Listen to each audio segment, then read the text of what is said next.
Hi everybody and welcome to May Sew Fun. My name is Rosemary and I work in the Arvada store, and if you watched our January video, that was my very first time of doing Sew Fun, and this week will be my very first time of doing Sew Fun in the store. So I hope that I will see you in the store with some of our products. So with that, let's just jump right in. The first one I want to show you is this little girl's dress. Those of you who know me know there's always going to be some children's clothing. I have 4 great-grandchildren and I love to make children's clothes. And this was a really easy and fun pattern. It gives you a whole lot of different options. You can make a sleeveless dress, you can make the dress with the little cover on the top of it, you can make it all different ways. And that's one of the reasons I thought it would be really fun for my great-granddaughter. And when I went shopping for fabric, and I found this fabric that was at Joann's that has the little kitty cat from the Aristocats in it. I thought to myself, you know what? On the embroidery site, they have an embroidery of that same little kitty cat. So I went and I downloaded that and I just put that on it. And sometimes that's all you need is just one little tiny embroidery on a children's outfit. It won't make it complicated. Mom won't be mad at you because it's hard to wash, but it also make it really cute. And I had a lot of fun making this, this little dress, and this will go to my great-granddaughter.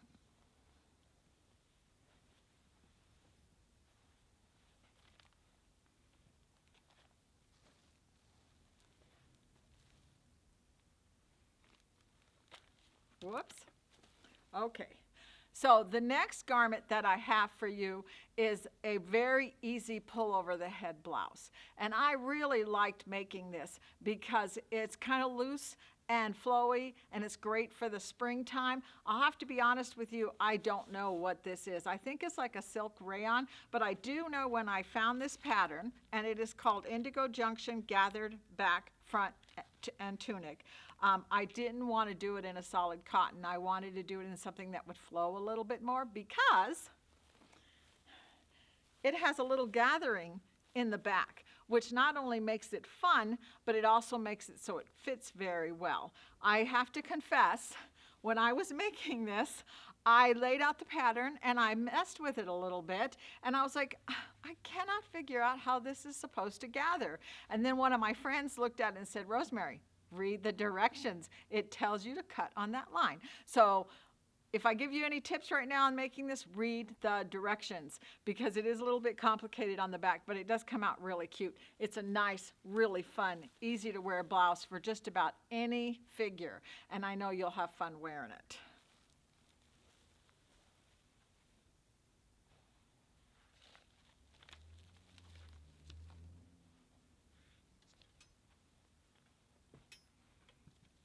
Okay, so the next pattern that I have to show you is called the Zippered Bally purse. And I thought this was a really fun pattern for, again, for somebody who's just a beginner who doesn't know a whole lot about making purses. It was really easy to use, and you learn a little bit about paper piecing, a little bit about quilting, and a little bit about bag making, so it makes it really easy to use. I used all of my scraps. I didn't even go and buy anything. I just pulled out my scraps full of the batik fabrics, and you start up here on the top with the triangle, and then you sew one here, fold it back and press it, sew one here, fold it back and press it, and just work your way down until you get to the bottom. And then you do the same thing on the other side. So it was really kind of fun to do and see what colors go together. I also used a batik on the inside and put pockets in there. So, true confession time, this is called the Bally Zippered purse, and I didn't put a zipper in it. It does have a zipper placket on the top, but as I started to make this and I put in the soft and stable, I decided I wanted to make it into a knitting bag, and I didn't want a zipper on the top. I put great big fat handles on it, and it's going to be really great to put right next to my couch with my knitting project in it. But we do have zippers for you, so if you want to put the zipper in it, you want to make it into a purse, you can do that as well. It really was fun and really fast. I probably made it in a couple of hours.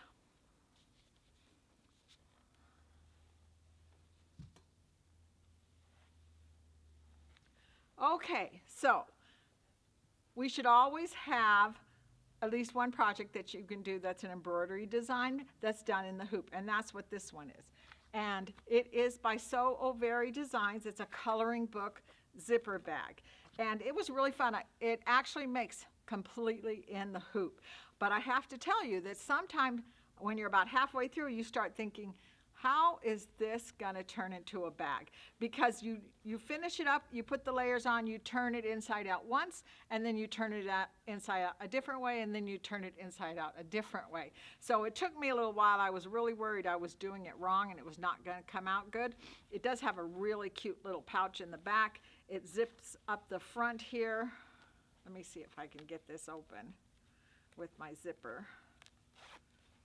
And it's got a lining in it, and I lined it with some cute little thread spools. So that was fun. And then it's called a coloring book, so it does have an outline of a sewing machine on the front of it. And I went ahead and brought in some really nice coloring felt tip markers for this. And one of the things I like about this, and I'll mention it a little bit later, is I get very frustrated with something that says it's made for fabric, and then it runs. And then you're just like, well, I just ruined that whole project. I did not have any trouble with these running at all. And they were just really fun to color the front of my sewing machine with.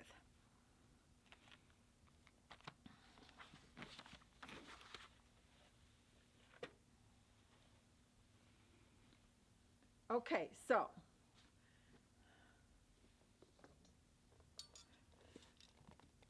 this book is called Tilda's Toy Box. And for those of you who watched my January Sew Fun, I did a Tilda book at that time. I had so much fun making those little dolls that I thought it would be really fun to do some more dolls. And this book has got some really good instruction in it, really good pictures in it for how to make your dolls and how to dress them up.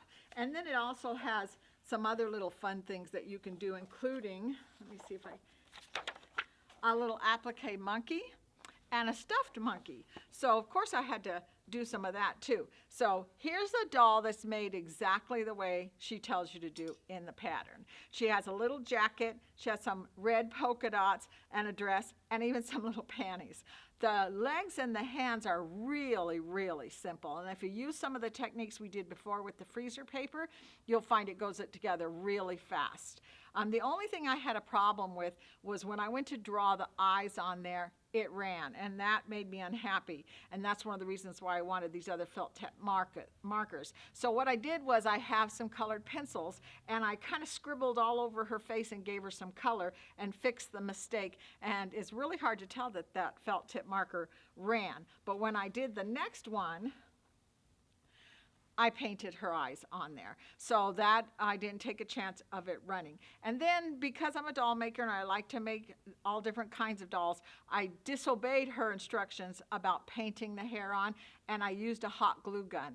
I love hot glue for gluing dolls' hair on. It goes really fast, and you don't have to get out the needle and thread and sit there and sew it hair by hair. And then I pulled it all up, and in the book she has some cute little embroidered flowers that she puts on their hair. And of course I had to do that in my Stelaire in the design center, so appliqued it, and I didn't have to actually cut those out and sew around the edges. But they came out really cute on her hair, and then I made her a little bunny to go with it.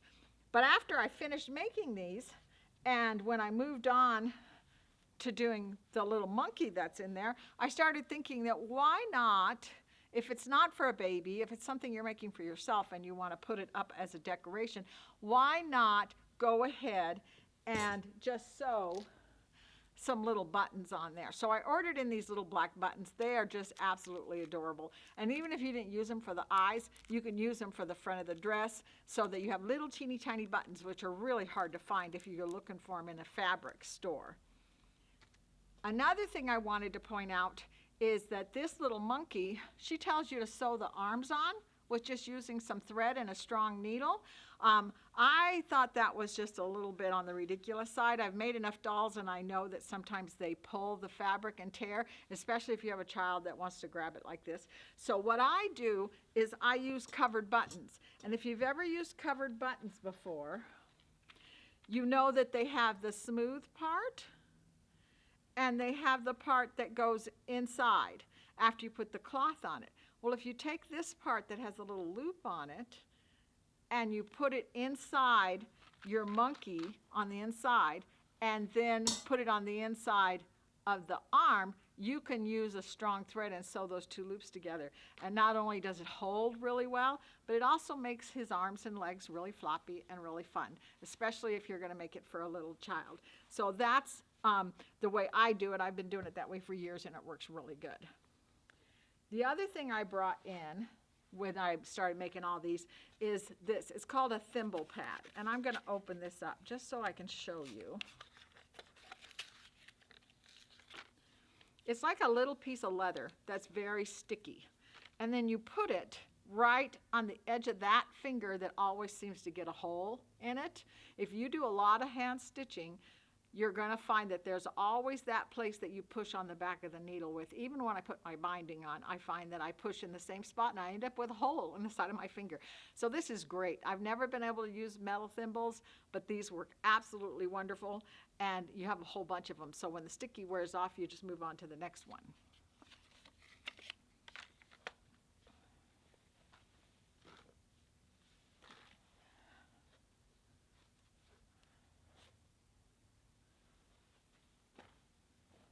And last but not least, in that same book, I went ahead and I did the monkey applique. I used some really fun fabric that we've had in the store from So Fun before that had little buttons on it.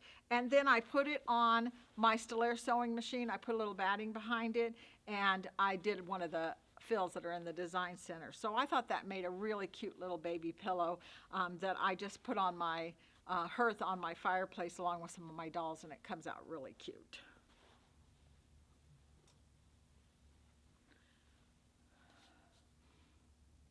Okay, so before we move on to the quilt, I did want to mention that when I was looking for product and different kinds of things, that notions that we could sell with stuff, I saw this puzzle. And I don't know about you, it's not wintertime, it's summertime, but I love to do jigsaw puzzles. And this one has a sewing theme. So I thought that would be really fun. So I brought that in for So Fun this time. I know there's a bunch of you out there likes to do jigsaw puzzles, so I thought that would be really fun. But right now, I think we're ready to move on to our quilts.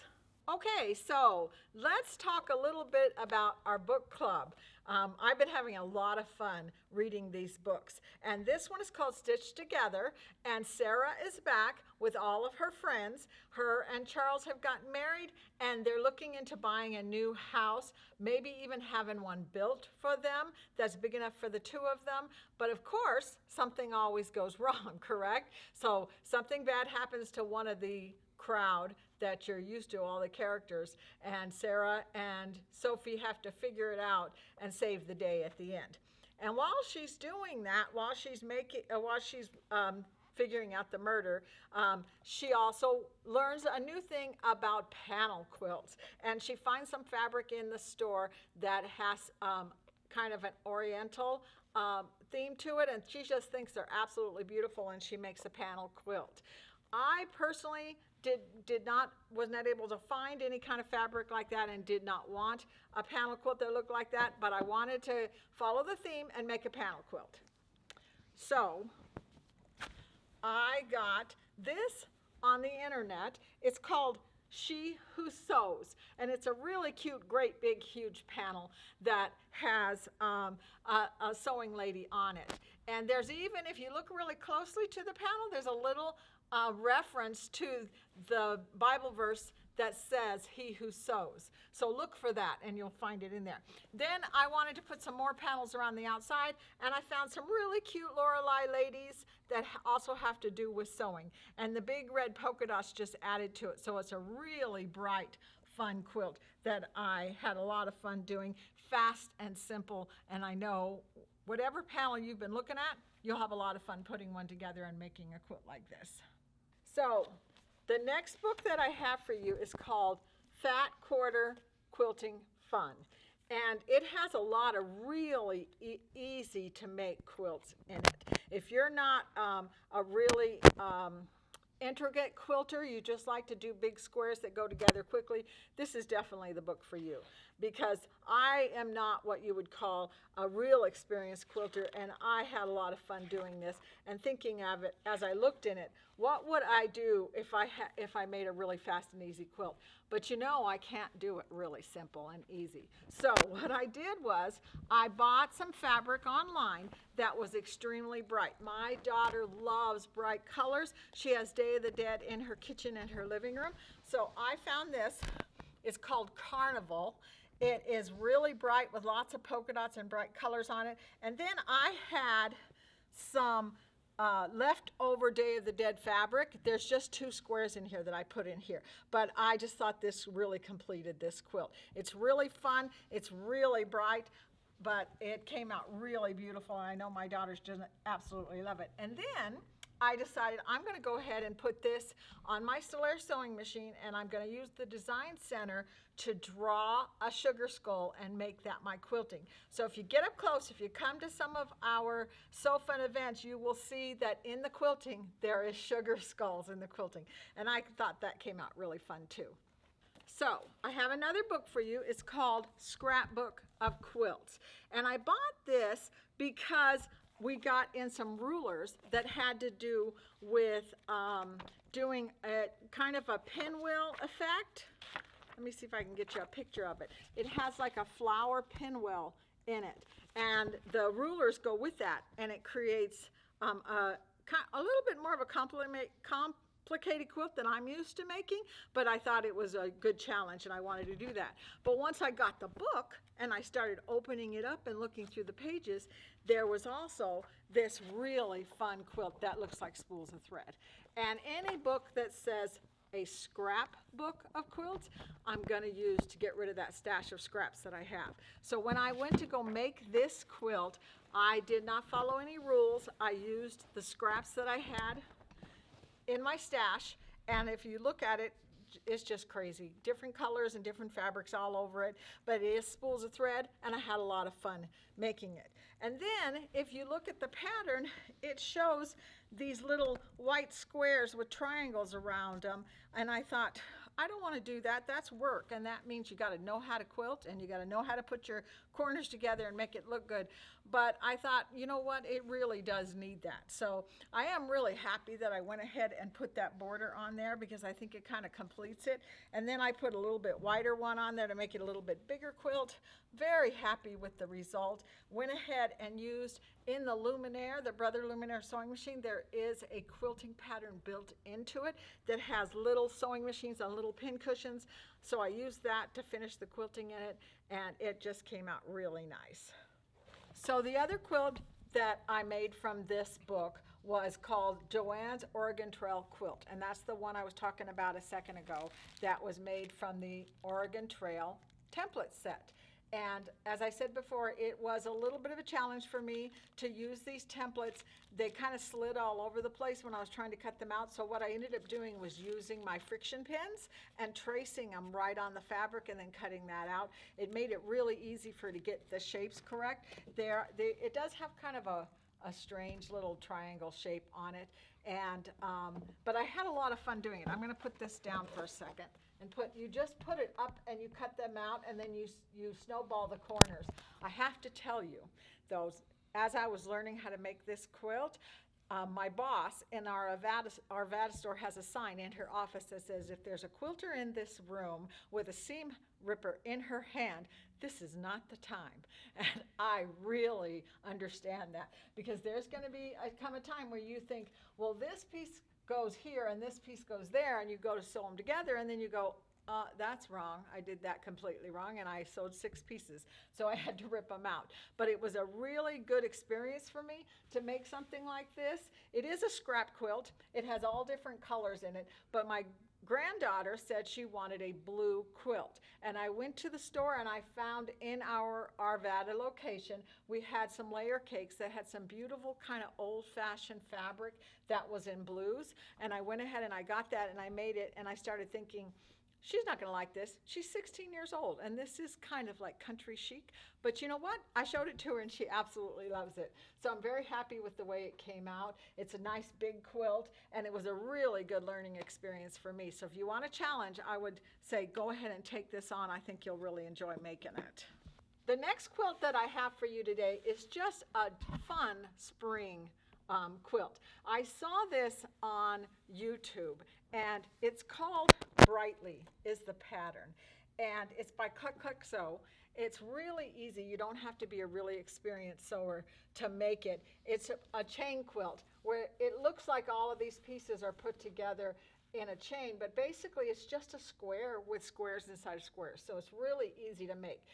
In the center of the pattern, they have stars, the Missouri star. I didn't put those in there. I wanted to put something fun. And the lady that I watched on YouTube was saying you could put pumpkins, you could put Christmas trees in the center. Well, I decided I was going to put dragons in the center. We found this really cute pattern. It's called Whirligig Dragons. And they have a quilt in the CD if you want to make the quilt that they made for this one, but I just thought this one came out really fun. I changed some of the colors to match my colors. The fabric in this is called Bally sorbet, and it was a layer cake, and we did not get that in for So Fun, but you can order it, and we'll make sure that you have the number if you'd like to get that, and then match the colors, and then you'll end up with something really pretty like this. The sashing is done with our shadow play that we have in the store, and that went together, those colors went together really well. I have to tell you, I have been embroidering for 20 years, and I would tell you I know everything there is to know about embroidery. I teach classes in it. But these designs were a little bit on the dent side, and so I starched them, I ironed the stabilizer on, and I basted it in place because I had a little bit of problems with it pulling in and it not lining up really well. But it definitely was worth it because the quilt came out really cute. And then when it was time to quilt it, I went into the Luminaire sewing machine and I saved a dragonfly shape, brought that into the design center, and then added some lines to it so it came out really pretty. And I put a flannel on the back with stars on it, and you can actually see some of the dragonflies on the back of this. And then the sashing that I did was also on the Luminaire sewing machine.